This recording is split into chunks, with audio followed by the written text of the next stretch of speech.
대전교구 형제 자매님들, 대림식이 시작 어떻게 잘 보내고 계십니까? 지난 시간에 이어서 우리 함께 이 대림식의 여정을 걸어가도록 합시다. 지난 시간 우리는 우리가 함께라는 것이 깨어 기다림에 있어서 얼마나 중요한 것임을 과거 선조들, 신앙 선조들의 모습을 통하여 그리고 성경, 특별히 사도행전의 제자들의 모습을 통하여 어느 정도 알아보았습니다.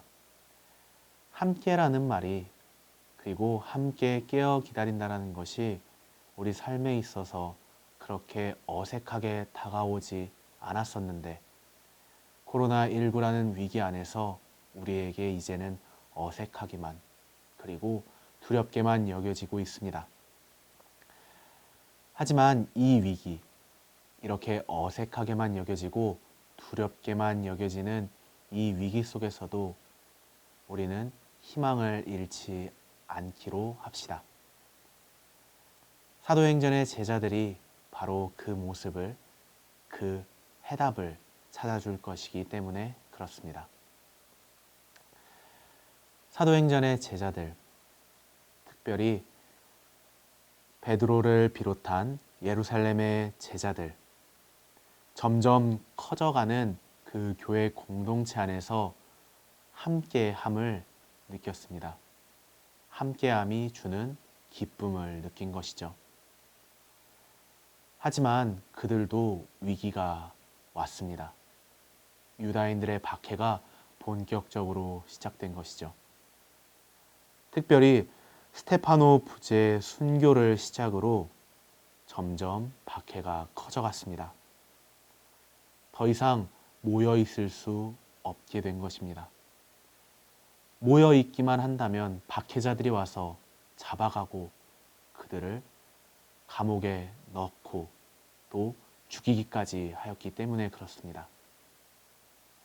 그렇기에 한 장소에 모여 함께 할 수 없게 되었고 결국 각자의 자리에서 각자의 고울로 흩어져 각자의 삶의 자리에서만 살게 되었습니다. 마치 지금 코로나19의 위기 속에 살아가고 있는 우리들처럼 말이죠.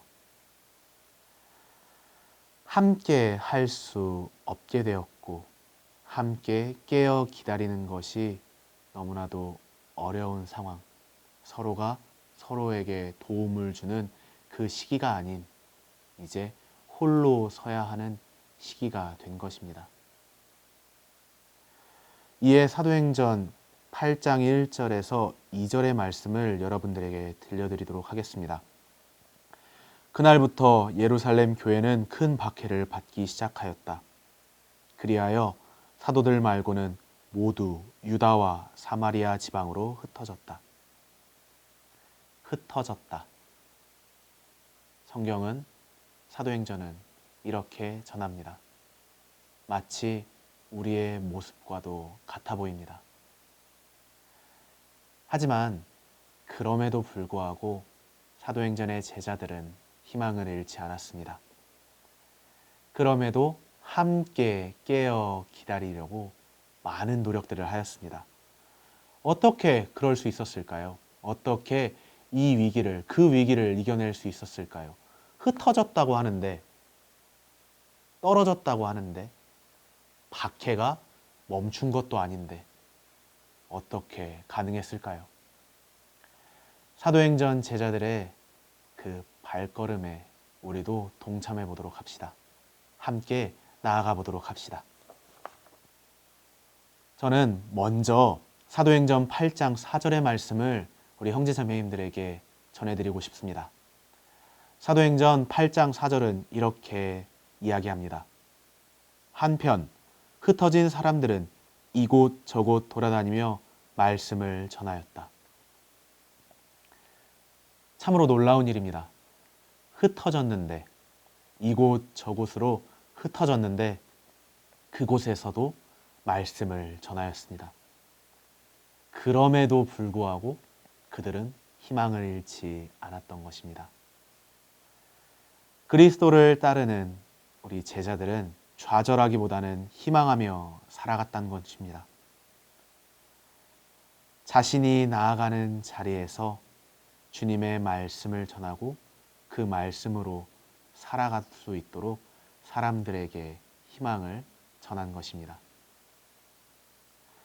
무엇보다도 자신들을 박해하던 사울, 우리가 잘 알고 있는 바오로라는 인물이 회개함으로써 그들은 주님께서 그럼에도 불구하고 자신들과 함께 한다라는 것을 잊지 않게 되었던 것이죠. 주님께서 함께 하시기에 사람들과 함께 하는 것이 더 이상 어색하지 않게, 두렵지 않게 느껴졌던 그들이었던 것입니다. 자신들이 박해받는 상황 안에서도 끊임없이 자신의 자리에서 기도하였고 그 모습을 바라본 이들은 저 사람들은 어떠한 사람들인가? 왜 박해 속에서도 희망을 잃지 않지? 왜 한 사람, 두 사람이라도 함께 하고자 하는 것이지? 라며 의아함을 느꼈고 그 의아함 안에서 그들을 따라가 보았습니다. 그 따라감 안에서 그들은 발견한 것이죠. 함께함에 그리고 깨어 기다리는 사람들의 모습이 참된 아름다움임을 말입니다. 그리하여 사람들은 그들을 이렇게 부르기 시작합니다. 그리스도인. 사도행전 11장 26절이 이를 말합니다. 안티오키아에서 제자들이 처음으로 그리스도인이라고 불리게 되었다.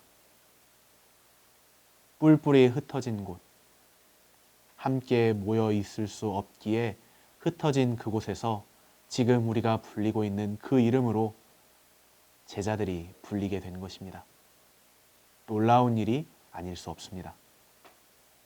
이렇게 흩어졌음에도 불구하고 박해 속에서 그 위기 속에서 아무것도 할 수 없는 이전과는 다르게 이전의 모습을 살아갈 수 없는 상황 안에서도 그들은 희망을 잃지 않았고 또 그 희망 안에서 살아갔습니다.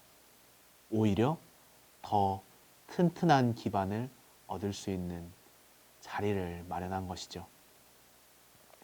흩어짐을 통하여 희망을 잃지 않은 흩어짐을 통하여 많이 모이는 것이 아닌 아주 소수의 사람들이 모여 있으므로 그리스도를 예수님을 전하고 그들은 깨어 함께 있을 수 있었던 것입니다. 큰 공동체의 모습이 아니었습니다. 아주 작은 공동체의 모습이었습니다. 작은 공동체. 교리 시간에 모두 배우셨겠지만은 가장 작은 교회 공동체는 어떤 공동체라고 들으셨습니까? 바로 가정 공동체죠. 사도행전의 제자들도 흩어짐 안에서 가장 먼저 가정 공동체를 발견하였습니다. 가장 작은 공동체 안에서 살아가려고 그리고 예수님의 말씀 안에서 깨어 살아가려고 하였습니다. 함께 말이죠. 어떠한 가정이 있을까요? 베드로는 코르넬리우스라는 가정을 만났습니다. 사도행전 10장 17절에서 48절 말씀을 보면 잘 나타나 있습니다. 바오로 사도는 어떠한 가정들을 만났을까요? 무엇보다도 티아티라시 출신의 자색 옷감 장수 리디아라는 여인의 가정을 만났습니다. 다음으로 코린토에서 폰토스 출신의 아큘라와 프리스킬라 가정을 만났고 이외의 많은 가정 안에서 하느님 말씀을 전하였고 그 가정들이 주님 안에서 주님 말씀과 그 희망 안에서 깨어 있을 수 있도록 함께하였습니다. 가정이 함께하기에 그 안에서도 주님께서도 함께하셨습니다. 가정부터 시작하였습니다. 가정 공동체에서 교회 공동체에 더 단단한 기반을 마련하였습니다. 그 기반이 점차 퍼지고 퍼져 더 큰 공동체가 될 수 있는 아주 중요한 주춧돌이 되었습니다. 사도행전 제자들이 흩어졌지만 그 흩어진 곳이 가정 공동체였고, 가정 공동체라는 삶의 자리 안에서 함께 적은 수라도 깨어 있음으로써 주님의 말씀 안에 담긴 희망을 사람들에게 전한 것이죠. 하느님 보시기에 아름다운 공동체가 된 것입니다. 사도행전의 마지막 부분도 이를 전합니다. 바오로 사도는 로마로 떠나게 됩니다. 로마에 도착하여서도 가정 공동체를 만나 담대하게 하느님의 말씀을 전하고자 합니다. 그렇게 세상 끝까지 흩어졌지만 가장 작은 곳으로, 가장 적은 숫자가 있는 곳으로 왔지만 그곳이 세상 끝이었고, 주님께서 말씀하신 세상 끝까지 복음을 전하는 일을 한 것입니다. 자, 이제 우리의 모습을 다시 돌아보도록 합시다. 우리는 지금 어디로 흩어져 있습니까? 코로나19의 위기 속에 우리는 지금 어디에 있습니까?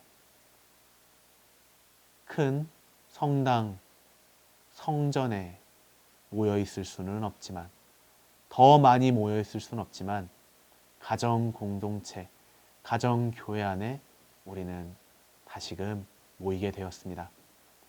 적은 숫자였지만, 적은 수의 사람들이었지만, 그럼에도 우리는 그 안에서 희망을 잃지 않도록 합시다. 마치 사도행전의 제자들의 모습처럼 말이죠.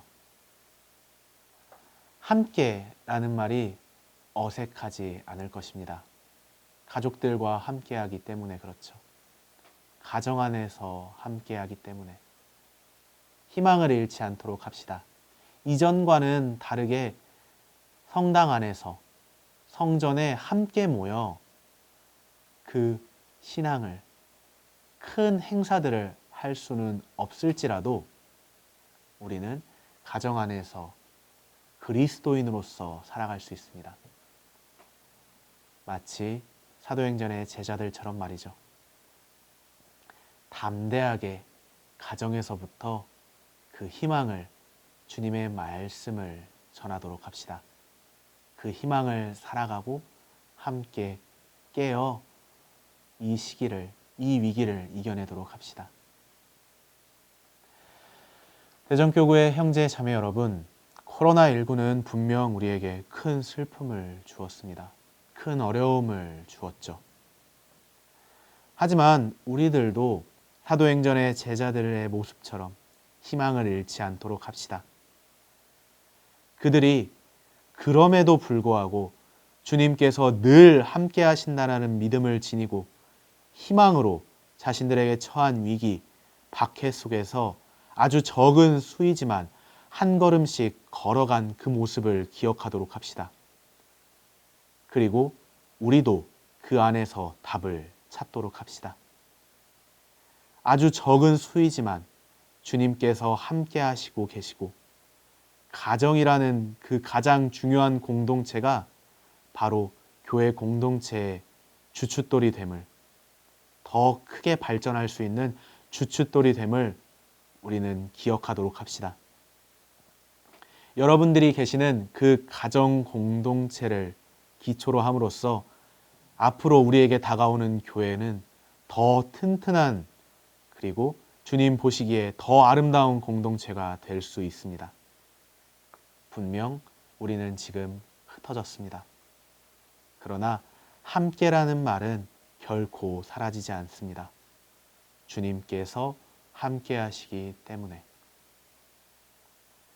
그러니 우리 함께 이 위기를 깨어 기다리도록 합시다. 서로 깨어 있을 수 있도록 믿음의 삶을, 복음을 전하는 삶을 가정에서부터 시작하도록 합시다. 가정, 교회, 공동체부터 시작하도록 합시다. 그렇게 우리 함께 이 시기 주님을 깨어 기다리도록 합시다. 가장 작은 곳부터 우리가 머물러 있는 그 삶의 자리부터 시작하도록 합시다. 그 작은 곳으로 우리가 살아가는 그 삶의 자리로 주님께서도 다가오실 것입니다. 함께 해주신 우리 형제 자매님들께 다시 한번 감사드립니다. 우리 함께 이 대림시기 기쁘게 보내며 다가오실 주님을 기쁘게 맞이하도록 합시다. 감사합니다.